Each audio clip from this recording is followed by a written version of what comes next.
और रांची के project building में हुई हेमंत कैबिनेट की मीटिंग में 24 प्रस्तावों को हरी झंडी मिली और सबसे महत्वपूर्ण फैसला रहा 5 सितंबर को झारखंड विधानसभा का विशेष सत्र बुलाया गया है।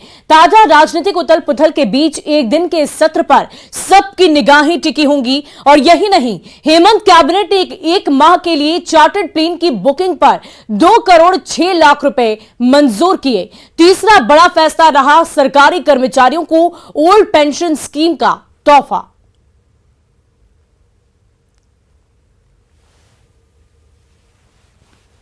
उसकी बैठक दिनांक 5/9/2022 को 11 बजे पूर्वाह्न से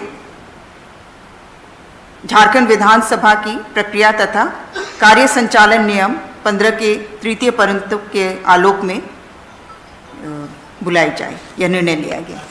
राज्य के वीआईपीज वीवीआईपीज की राज्य से बाहर की सरकारी यात्रा हेतु फिक्स्ड विंग जेट चार्टर विमान की सेवा 1 माह के लिए मनोनयन के आधार पर प्राप्त करने की स्वीकृति का प्रस्ताव था। तो निर्धारित एसओपी पर आज मंत्रिपरिषद द्वारा स्वीकृति प्रदान की गई। ये लागू 1/9/2022 से लागू माना जाएगा।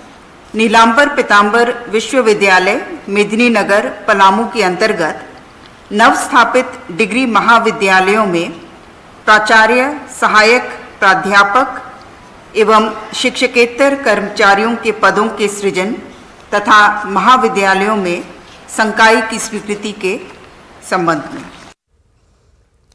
वहीं हेमंत कैबिनेट की ओर से चार्टर्ड प्लेन के लिए 2 करोड़ 6 लाख की मंजूरी पर विपक्षी दलों ने गंभीर सवाल उठाए।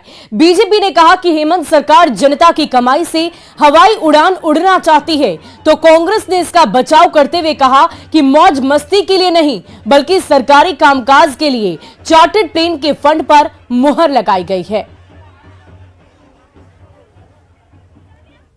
कल्चर का जो पोषण करने जा रहे हैं ये निश्चित रूप से निंदनीय है।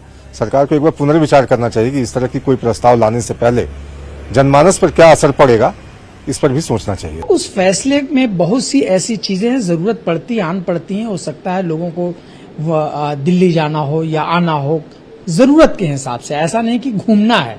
सरकार के काम से कि समय का बचत हो, उसके लिए बहुत सारी चीजें इस तरह का फैसला लिया जाता है। और चलिए अब बढ़ते हैं अगली खबर की ओर। कटिहार जंक्शन पर बांग्लादेश रिफ्यूजी कैंप से भागकर भारत पहुंची 6 लड़कियों के साथ 2 दलाल को रेलवे इंटेलिजेंस की सूचना पर पकड़ा गया। न्यूज 18 ने जब इन लड़कियों और दलालों के बारे में तहकीकात शुरू की तो कई चौंकाने वाले तथ्य सामने आए हैं। देखिए हमारी ये खास रिपोर्ट।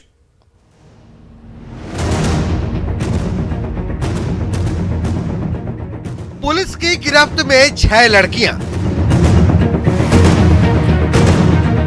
2 दलाल और इतने सारे फर्जी पहचान पत्र।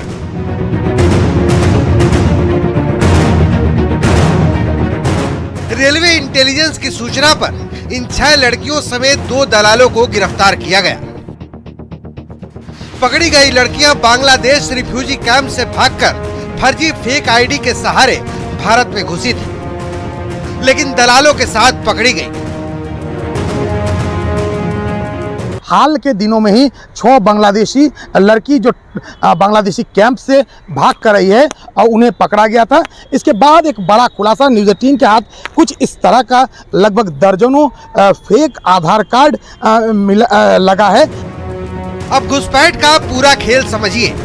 फेक आधार कार्ड के जरिए घुसपैठ हुई। असम, बिहार, बंगाल के रास्ते भारत में घुसपैठ की जा रही है। सवाल है कि कैसे बन रहा है फर्जी पहचान पत्र।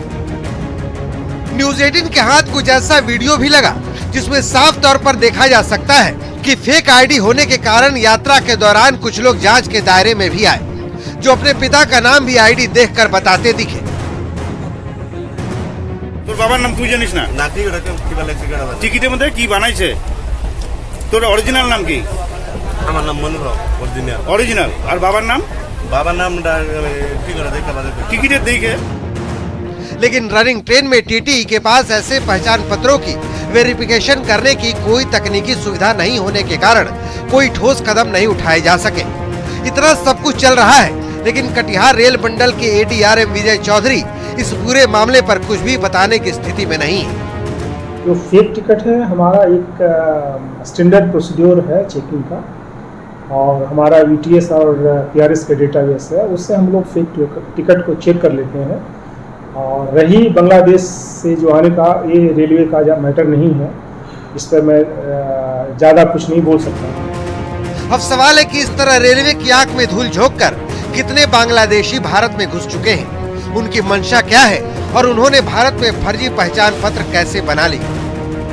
कटिहार से न्यूज़ 18 के लिए सुब्रत गुहा की रिपोर्ट।